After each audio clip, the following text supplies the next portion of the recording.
Minnesota Vikings superstar receiver Justin friggin' Jefferson is rightfully going to get paid very soon. He's eligible for an extension after 3 years service in the National Football League, and he's going to be a guy that's just going to reset the market, get 30 plus million per season, and is going to earn every single penny of that. Now, Jefferson skipped voluntary OTAs, showed up for mandatory minicamp, was very conciliatory about his contract situation, said that him being away from OTAs wasn't about the money. Okay, more about marketing opportunities in Miami.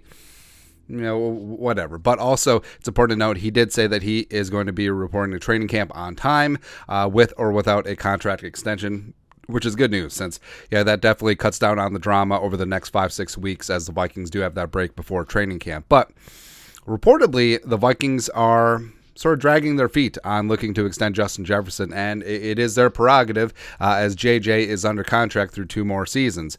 This is from Bleacher Report. The Minnesota Vikings want to sign Justin Jefferson to a long-term contract extension in the future. They're just not feeling the urgency at the moment. Quote, could be big money on the way at some point. The Vikings believe that he's a cornerstone player, the best receiver in the league.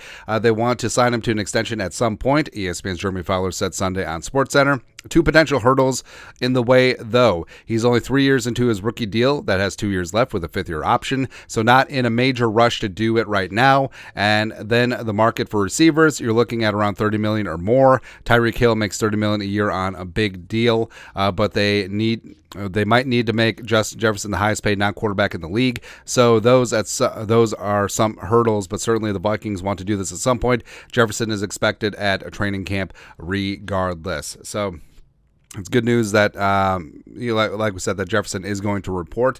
But the Vikings, they do have their prerogative to take their time because he is under contract for 2 more years after they picked up his 5th-year option earlier in the offseason. And he does only count around $4.2 million against the cap this year. And if they did extend him, it would be a proration of the signing bonus onto this year's cap as well.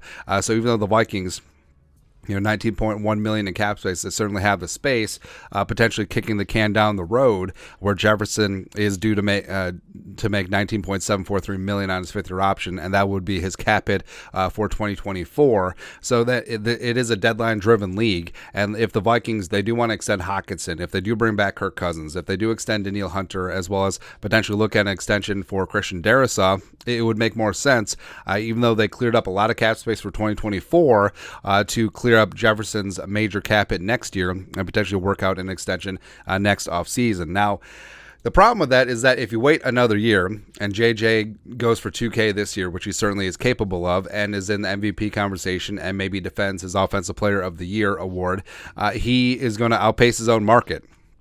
So maybe he would cost $32 million a year now, but if he has another phenomenal season, maybe he'll cost $35 million a year. Maybe he'll cost $37 million a year. Either way, he really is just in a market by himself. And if you look, next off season, if something doesn't get done with Jefferson, a guy like Jamar Chase, his former teammate at LSU. Again, yes, you can never talk about Jefferson without bringing up Jamar Chase, but bear with me. But if the Bengals somehow, some way, when he becomes eligible after 3 years, work out an extension and he gets the bag, that could also inflate the price for Justin Jefferson going forward. So it is a risk that the Vikings are taking on, although Jefferson to me hasn't struck me as a player who it's all about the money. Yeah, yes, it is about the money, but it is about love of the game, love of winning, wanting to hoist that Lombardi several times. So I do think that something could and should get done.